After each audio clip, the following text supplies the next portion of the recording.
Hey, so I am kind of just making this video because I wanted to take some time to discuss PlayStation 1 games.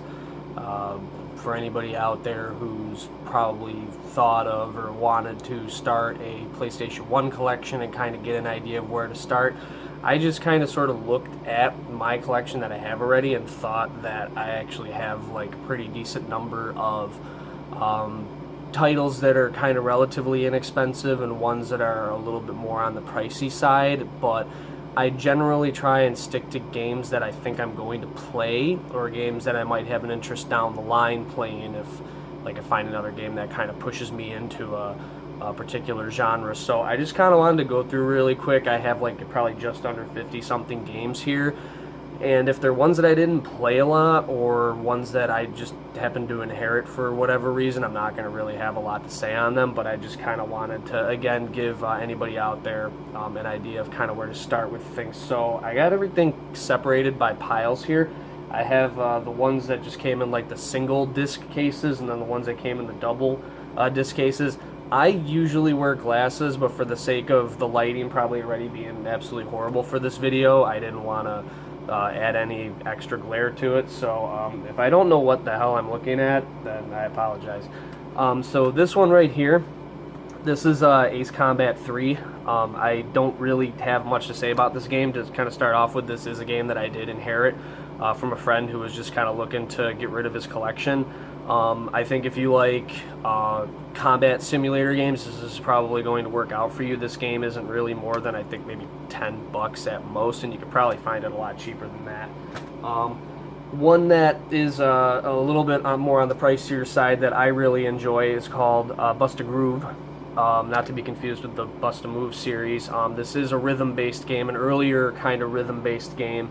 I found upon going back and taking a trip through this game that it wasn't as much fun as I thought it was. I don't know if maybe my controller was just off. I was using the PS2 instead of the PS1, but I found that I couldn't input a lot of the commands it wanted me to in the game, and it was making it very difficult to place. So maybe it just kind of has a learning curve that I don't remember from the first time around, or maybe we've just gotten that much better with these types of games. But if you are really willing to check this one out and you think it's going to be a good time and you're going to enjoy it, it's probably going to cost you somewhere in the ballpark of about 40 to 50 bucks to find a good copy of this. So in my opinion, it really has to be something that you want to check out. Now, the next one I have here is Cardinal Sin. I like fighting games, and I'm probably going to play just about any fighting game that there is, even if it's a crappy fighting game. And this is definitely a crappy fighting game. It's probably going to run you about $5, and you'll probably spend 5 minutes on it. But it's a good one to start with. This next one is one of my personal favorites. Probably going to recommend it in just about everybody's collection, even if you're not a huge Castlevania fan. If you can find this the way that I did, the Black Label, this is the way to go. I do have a couple of greatest hits games in my collection, but I'm not very happy about the fact that I have those unless I actively sought out a greatest hits version for whatever reason. This was before greatest hits games really had anything extra added to them like some of the PlayStation's greatest hits do now. So with this game in particular, just if you haven't played this game or you haven't heard of it, just go and play it because it's worth every second of it. It's probably going to cost you somewhere around 50 bucks, maybe a little bit more, maybe a little bit less. But if you're looking for one that's in the condition that mine's in, it's gonna cost you top dollar because it's in pretty good condition. You could probably find it significantly cheaper. Actually, take that back. You're probably really not going to find it too much cheaper if you just want the disc. This game commands good money no matter what way you get it. So let's go for a greatest hits one here. So Final Fantasy Tactics. This game probably got me into tactical RPG games, which is kind of funny to say because I actually really don't think I even played it all that much, but I remembered seeing it and being like, oh, that's kind of a cool game, and I ended up discovering a lot of other games like Phantom Brave and the Fire Emblem series and Disgaea, and I still haven't really gotten around to actually checking out this game yet. Another one I inherited from a friend, and it'll probably maybe cost you 10 to 15 bucks. Mine's not really in great condition, so probably closer to 10. Again, I got the greatest hits one because I inherited it. It wasn't really my choice. But definitely another one that I think anybody who's willing to take the time to check out, you know, a quality old school Final Fantasy title, or is looking to get into tactical RPGs, or maybe is into it already, this one's a pretty easy one to recommend.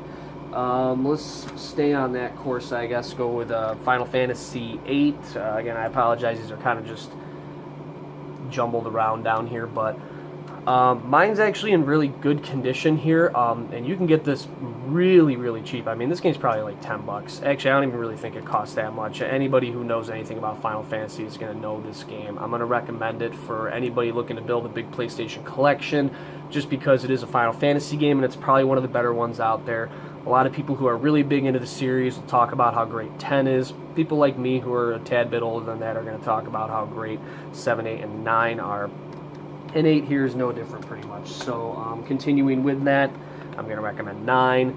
I enjoyed both these games equally, and again, about the same price point for both of them. You could probably find them for about 10 bucks. So they're a really good way to spend very little money and get a lot of time out of them. I mean, a lot of time. You're probably going to clock in close to triple digits in terms of hours. If you really want to sit there and do everything that you can do in these games, you can really you can kill a lot of time playing these games. So this next one here, Clock Tower. I'm really happy that I own this game. Well, it's going to show up in there. I really hope it is. Clock Tower is an amazing game. I'm not particularly good at these kinds of games, but I love survival horror games, and I've been actually taking a jab at this one lately just to kind of see how I would do. I played a little bit of Clock Tower 3, and I probably watched a crap ton of footage of the old Super Nintendo one, so I really was anxious to get into this title. I managed to find it, again, in really good condition. This one is probably close to the most expensive game I have in my collection. You'll probably spend somewhere maybe 60 if you're lucky, probably a little bit closer to 80, 70, maybe if you're lucky. Big one if you're looking to get into survival horror. This is definitely a must, but it's gonna cost you a little bit. Then from there we got the Colony Wars games. I don't have really much to say about Colony Wars. Again, got this one from a friend. Never played them, not really my thing. It's just kind of in my collection here. If you're big into space shooter type games, then this will be for you. I mean, I don't really think any of the Colony Wars games command any more than $10 at most, so those are relatively inexpensive. Sequel to it, Red Sun. I guess, again, just like the last one, if you really want to pick it up, it's there, and it's not expensive. Another greatest hits title here, Destruction Derby 2. This one I did go out of my way to buy, and I really didn't care that it was greatest hits because I love this game. I played this game a lot, and oddly enough, it still holds up today, even though it looks like absolute garbage. It is an amazingly fun game, and it's going to be under 10 bucks. It's not expensive. It's pretty easy to find. It's a very common game, and it's a good way just to kill a couple of hours. Highly recommend that. Another one, knocking over my pile here. Another one that you're going to want to look into if you're a fan of the cinematic platformers. Got Oddworld, Abe's Odyssey, the first one here. Wish I didn't have this in the greatest hits. I think I inherited this one as well. So this one's not going to run you all that much, probably about the same as most of the other ones I have, around the $10 range, and it's a really awesome game. I kind of suck at these games. I wish I was a lot better at them. I think I played the sequel a lot more than I played this one because I really didn't get it too much at first, but I loved the world it created. I loved a lot of the things about it, and I definitely recommend if you're looking to really just kind of like branch out and just build your PlayStation collection to cover like as much ground as possible. This one's really easy to do that with. Another one we're looking at here, I got the director's cut. I actually have several versions of Resident Evil. This just happens to be one of them. I love the Resident Evil franchise, and even though I'm really not that good at any of them, but probably Resident Evil 4 and maybe a little bit of the remake here, I have this one, and I went out of my way to buy this one because I just love this. I love that picture. That's an awesome picture. Again, I don't really know how well you can see it on there. It's probably reflecting off something. But this is a fun game. This version of it's not going to cost all that much, so if you're just looking for just kind of a little bit of a history lesson and seeing what the series is like, this is a really good way to start with it because it's going to run you a lot less than probably every other version that is available on the PlayStation 1. I would be surprised if you paid more than $20 for the game. And then we have the original Crash Bandicoot. Used to go for quite a bit. Now, thanks to the Insane Trilogy, these games could easily be scored all a piece for somewhere between maybe 10 to 15 bucks. Got the first one here. Got the second one here. And got the third one here. I still actually, this is not the one I had when I was a kid. I don't know what happened to the one I had when I was a kid. I actually, another one I got from a friend here. So, but I played all three of these games. Take that back. Played the second and the third. Actually just got around to playing the first one recently, but I played the second and the third a lot as a kid. And by a kid I mean I was actually probably a teenager at the time, but regardless, I killed a lot of hours playing the Crash Bandicoot games. And again, I don't think any of them are really going to run you more than 10, 15 bucks tops. They're not expensive games. Next one we're going to take a look at here is Silent Hill. Greatest Hits Edition. Wish it wasn't, but not as easy of a game as it should be to find. Not really all that hard to find either. So, I mean, you could probably really, if you put some time and effort into it, you can find this game. It's kind of a jumpy game when it comes to pricing. I've seen it go for like 20. I've seen it go for like 40. You're probably going to see it go for 40 a lot more these days. So this is one that I recommend if you're really big into survival horror, again, like Resident Evil, and you kind of just want to see what the world is like. It's not, in my opinion at least, by any stretch of the imagination, even close to being one of the best Silent Hill games, but it is where the whole thing started. It's another one of the ones that I inherited, so I've never really actually had the time to sit and play the game. I don't really know if I ever will at this point because there are just better options for Silent Hill, which is probably a conversation for a different time if people really want to hear it. Then we have Gran Turismo 2. This game, $5, not expensive. Don't really recommend it. I have it. I just picked it up because I could, and I really liked the first one. I honestly was really not all that impressed with this one. I know that people love this game, so really if this is your thing, by all means. It's inexpensive, and it'll probably do it for you, but for me, I really didn't care all that much for it. I thought it was kind of a little been there and done that in a lot of ways. So we have Mortal Kombat Trilogy next. Sorry if I'm kind of flying through some of these a little bit quicker, but I have some more games here than I thought that I did. So I love this game. I played this a lot. I was a big fighting game fan growing up, and this game, not even probably 20 bucks you'll pay for this title. Again, I had a hard time finding this one not in the Greatest Hits Edition. Anytime I found a Black Label one, it was really torn up bad. This is one of those games, as is the case with probably most Mortal Kombat games, that they just get played a lot. People just don't take care of them maybe as well as they should. But this one will get you through a couple of afternoons. You'll have a lot of fun with it, and it'll be worth it. And I'd be surprised if you paid more than $15 for it. It jumps between 15 to 20, but it's really not that much. And definitely a really good early one to get in your collection for PlayStation games if you're looking for something just to whack around a couple of opponents in. So another one that I got here that I don't really know too much about, unfortunately. Again, another inherited title. Alone in the Dark. I'm going to really kind of skip over this one because I don't know that much about it. I probably won't really get around to playing it much either, but it's maybe a $10 game at most. Again, just kind of a lot of these games that I inherited from friends, I feel like I'm just watching over at this point. If they ever ask for them back, they can have them because I'm probably never going to play this game, but it's just kind of nice to have because maybe one day I'll decide that I want to. And then I'll get to see what all the big deal is about, if there is a big deal with that game. Original Colony Wars, same story as the other two. Don't really need to say much there. Kudelka. I really want to take the time to play this one. I believe this is the game that the Shadow Hearts series kind of got its start from, and this game's going to command a lot. I wouldn't recommend starting your collection with a game like this.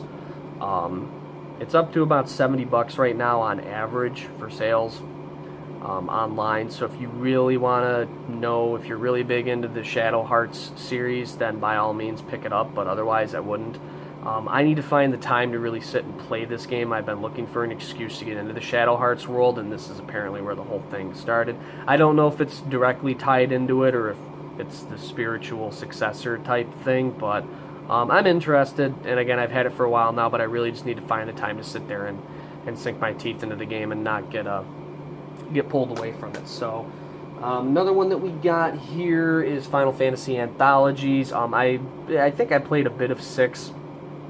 I really didn't get into it too much. I probably played a little bit more of 5 than I did of 6.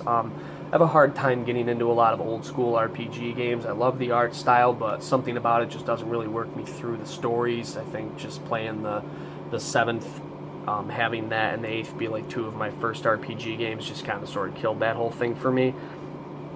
This one's not going to command you any more than the other ones I showed you. These Final Fantasy PlayStation games are a great way to start off your PlayStation collection. You're not going to spend a lot of money for these. They're relatively inexpensive, and it's not too hard to find them in a decent condition. Mine actually doesn't have the manual, and I don't think I'd value mine at any more than probably $10.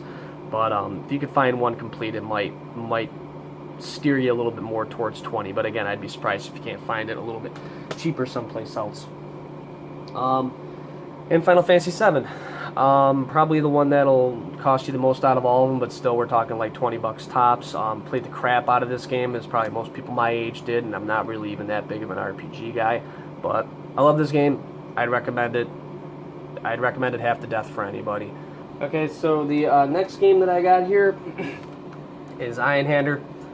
Iron Hander, if you know anything about shoot-em-ups, you know it's a pretty well-regarded game within the shoot-em-up community. It is probably closer to one of the more expensive titles that you could purchase for the PlayStation.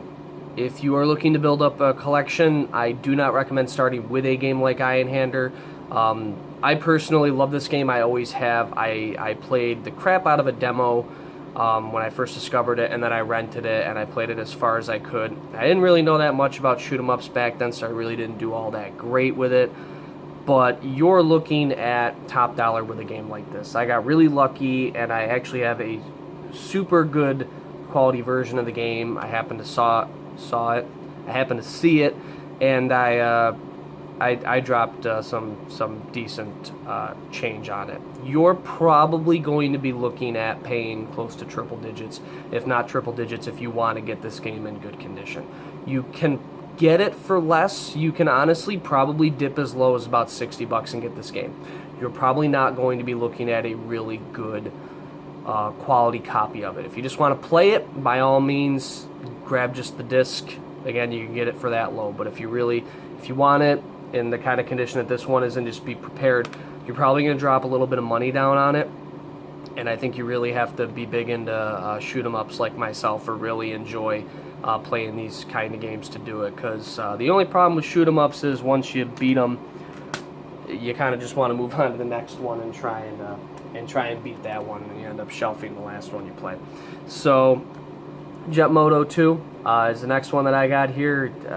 I played this game again a lot when I was growing up. Not that much to say about it. It's like a $5 game at most. It's fun. It's decent. It's a good game to start your collection off with. $5. I'd be surprised if you had to pay anything more than that for it, honestly. Okay, so the next title that I have here is Nightmare Creatures. I really wish that I had taken some more time with this game here. I know that I probably would really enjoy it if I did. I think I tried a demo of it way back in the day, and then I saw this in a local store a few years back, and I figured I'd pick it up. I think I only paid probably about 10 bucks for it at the time. It probably is worth just a tad bit more now, maybe like 15 bucks, but you can probably still pay about 10 for it. If you're looking for a good like action adventure, kind of like a gothic game with just a lot of stabbing and slicing and all that good stuff, it'll probably do the trick for you. Not really one I think I'd start with though, but it's an option. Omega Boost, another one that I inherited from a friend here. I'm kind of curious to take some time on this game someday. It's kind of like a mech space shooter game, but it's got like a nu metal soundtrack from like the late 90s, early 2000s, late 90s actually. Back when that was kind of starting to become a big thing, so there's a little bit of a nostalgia in it for me, but at the same time I'm probably a little not thrilled about seeing a game that's going to kind of have that element to it. It's probably going to pull me out of it a little bit more than it's going to pull me into it, and I'm probably going to focus a little bit more on the music than I really should. So this one, interestingly enough, even with all that said, is probably like a $20 game. This one is probably going to run you a little bit more. It's not the most common game in the world, and it's a mech fighter, so it's automatically going to make it a little bit more worth people's time and a little bit more worth their money. So next one I got here, still a sticker on it. Point Blank 2. As you can probably see from the sticker on it, I don't really think I paid all that much for it. I probably paid about $5 for it. The game itself, you could probably find for about like $10 online. Again, I only paid $5. So if you don't know anything about the Point Blank series, it is a light gun shooter series. If you're not a fan of having to sit there and move your mouse as if you're shooting something on a screen, I don't recommend getting it, because light guns are something that, to my knowledge at least, still need to be used on the old CRT TVs. So unless you have one of those sitting around and you really want to go old school with this, it's not as much fun as you'd think it would be to sit there and have to use the controller to play these games. With that being said, I also have the third game, which is probably quite a bit more than the second one. To be honest, I think the only reason that I paid so little for that other one is because it's a little scratched up. Both these games will probably run you between about $10 to $15, and again, if you really want to sit there and put the money and the time into shooter games without a light gun, these are your best choice to do that. They're easily the best games for the system in that respect. Another one that I got here, I'm not going to focus too much on because most people know about it already, Resident Evil 3. Haven't really played this one. It's probably the only other one that I really have the desire to play. I know most people love Resident Evil 2, but Resident Evil 2 did very little to grab my attention. For some reason this game did a little bit more. I don't quite know why, but I do need to still find the time to sit and actually play that one. Next one that I have on here is Roll Cage 2. I did play this game a lot growing up. I think it's one of the most underrated racing games that exists for the PlayStation, and I mean, this is probably a $5 pickup. You can find it somewhere for that. Maybe 10. Some people might try and charge 15 for it, and it might even be worth that. Honestly, this is a good game, and probably whatever you pay for it, you're going to really enjoy your time with it. It's a very unique racer, and it's a very fun game. Next one that I have on here is Soul Divide. Probably one of the ugliest looking shoot-em-ups in the world, but it's actually really not all that bad. It's a decent game. It's not great. Probably a $20 game. Probably not one I'd recommend you pick up right away, but it is an option as well. It's a pretty unique game, and I really didn't have more than maybe about a half an hour worth of time with it. So again, probably another one I'll sit there and take the time to explore a little bit more. Next one I got here, Heart of Darkness. Again, cinematic platformers were probably at their height around this time. This is probably the best that they got. This game, out of all the ones that I've played for cinematic platformers, is probably the most playable that is a traditional style cinematic platformer. I feel like they got away from it a little bit with the Oddworld games. This one's very much so like out of this world and flashback. This is a true to form cinematic platformer, and this one is going to run you probably somewhere between 20 to 30. I think I got really lucky and I got this towards the low end, but just again, if you can find it cheap, buy it and have fun with it. What I've played of it so far, I really love it. I'm enjoying it, and I'm definitely going to put a lot more time into it. Another one here, Lunar Silver Star Story Complete. Haven't really had much time with this, and this is the more inexpensive version out of the two that you could purchase for it. I believe I only really have the 2-disc version. No, actually this one says the 4-disc version. So I do have the 4-disc version, but I don't have the map or any of the fancy stuff that comes with it. So this one that I got right here is really not going to run you all that much. If you really want to go bare bones with this game and just have the gaming experience, you're talking maybe $30. But if you're looking to get this with everything all included, you could almost double that. It's not an inexpensive game, and it's not one I recommend starting with. Unless you're really big into RPGs that are, more two-dimensional, a little more old school, you're still better off going with the Final Fantasy games to start off with, in both a collecting and a gameplay sense. So next one on here, of course, Oddworld Abe's Exodus. I had mentioned I've played this game a lot more than the first one. I thoroughly enjoy this game. Another one of those games I'm really not all that good at, but I will sit there and I'll put the time into it. This one's going to run you about the same as the other one. Actually might run you even a little bit less. So again, you're probably looking at that $10 to $15 price point. Not a lot of the ones that I have are really all that expensive, and it goes to show that you can get some pretty good games for a low price. Now this one, on the other hand, is, and I got really lucky and people weren't paying attention on this one. I really didn't understand what this was when I was picking it up, and maybe there's somebody out there that could shine a light on this for me. They didn't really do too many versions of this Fighter's Edge variant of Street Fighter Alpha 2. I was sitting there thinking that it would be the more common of the two versions. It actually really is not. It's actually quite sought after. If you're looking just to buy this game in its regular non-Fighter's Edge variant, it's probably only a $10 game. I've seen this version in particular go for anywhere between $60 to $80. People will pay top dollar for this, especially if they are Street Fighter collectors. So if you're looking just to get a good game in your collection, pick up the standard version of this, not the Fighter's Edge one. If you are big into collecting Street Fighter games, and this is the video that is making you aware this exists, you are going to pay a lot of money for it. I got really lucky. I just happened to be in a place where the people that ran the store didn't really know what it was. I didn't even honestly know what it was. I didn't find out until probably about a month later when I realized that there were none of them that were going for sale. I think just on a whim I got curious and wanted to know if there was any difference between the two, and it took me close to probably 6 months. I would dare say actually it might have even taken me double that amount of time. I've had this in my possession for at least a couple of years now, and I've probably only seen maybe 1 or 2 copies of this actually go for sale online, and both times that it did, it was commanding that between 60 to 80. It's definitely a game that is worth it if you can find it. If you're like me and you just happen to see it somewhere, grab it, just do it. It's not an easy game to find.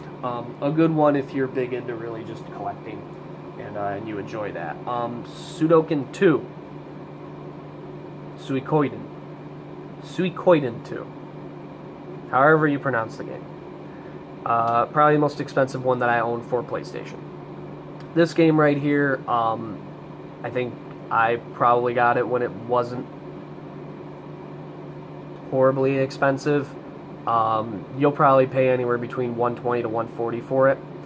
I wish that my version was in slightly better condition, but from what I had played of the game, I really don't care. This is a game that you're going to have fun with when you play it, so just get it any way that you can. If you're really big on collecting, understand you're going to pay a little bit more money for it if you want it in good condition. This game, even in not the most decent of condition, is probably still going to command over $100. I think I've seen the disc itself go not too far off from that, maybe in the $70 or $80 range. So people know what they can get for this game, and they're going to charge top dollar for it, so just be aware. This is kind of a little bit of a holy grail when it comes to the PlayStation. I did sink some money into it, and it has been worth it, just in case if anybody's wondering. So we have Parasite Eve, a game that I probably enjoyed watching a lot more than I enjoyed playing back in the day. I had friends that were pretty good at this. I wasn't big into action RPGs at the time. Just recently got around to finally owning it. It is probably a $20 to $30 game. If this is your thing, again, you like Square games, this is a really good one to start off with. And its companion piece, if you want to get this as well, not regarded as highly as the first, and my version's got a nice marking, or a nice big sliver in the glass on the back, or excuse me, the plastic on the back, and it'll run you about the same amount of money though. And anybody who's a fan of the series will be going after this one just as much as they'll be going after the next one. But again, really not all that expensive either. My other Resident Evil version is the Director's Cut with the 2-disc, the non-Greatest Hits Edition one. I've seen this one go for really random prices. I've seen it go for $20, I've seen it go for $40. Again, if you're looking to collect, you know, expect to put a little bit of money down on these Resident Evil titles. I don't have the long box one, and I really wish that I did. And actually, I'm not going to really get a chance to show it in this video, but I do have a, it's all the way over there. I don't feel like walking that far. It's a Battle Arena Toshinden 2 long box. It's the only one that I own. Long box versions of games do tend to command a little bit more money if there were other versions of it released, and I have probably the lesser of the three more pricey ones. This one, again, I've seen go for a little bit more, though. So if you're looking to just collect Resident Evil games, be aware that you're going to put a little bit of money into them. Even the Greatest Hits one will run you about $20. But if you're looking really just to play them, get the Greatest Hits one, because it's basically the same thing. Super Puzzle Fighter 2 Turbo. I've killed a lot of hours of my life playing this game. This is an amazing game. Again, I don't really want to make this video take too much longer. I'm getting towards the bottom of my pile here. But definitely recommend it. $20 game, puzzle fighter game. Super awesome game, super fun. And we have Tekken 2. Tekken 2, fighting game. Don't need to say much more. This game's probably going to cost you maybe about not even $10. You probably get it for $5. One of the best games I ever played in my life. It still is in my top 50 and probably always will be. A lot of people like to regard its sequel as being better, Tekken 3. While I do love Tekken 3 and I played the crap out of this game too, I don't recommend it over the other one, but it will probably cost you about $5 more. One other one that we got here, a couple other ones we got still. Twisted Metal 2, another all-time favorite of mine. I played this game a lot, and I'm happy to say that it still is a relatively inexpensive game, so a lot of other people will have the time to enjoy it. And again, I do apologize for any reflection bouncing off the screen here, because I can at least see that that's happening. So, a couple more. Vigilante 8. Just a game I purchased because I could. If you like Twisted Metal, you're going to like Vigilante 8. It's going to run you a lot less. Also a lot less in quality too, though. So you got to kind of be prepared for that. And the last game that I got here in the collection to round off everything I own for PS1, Vagrant Story. Awesome game. One that I wasn't really enough into action RPGs again at the time when it came out. I wish I took more time to play it. I did make it a decent way through the game.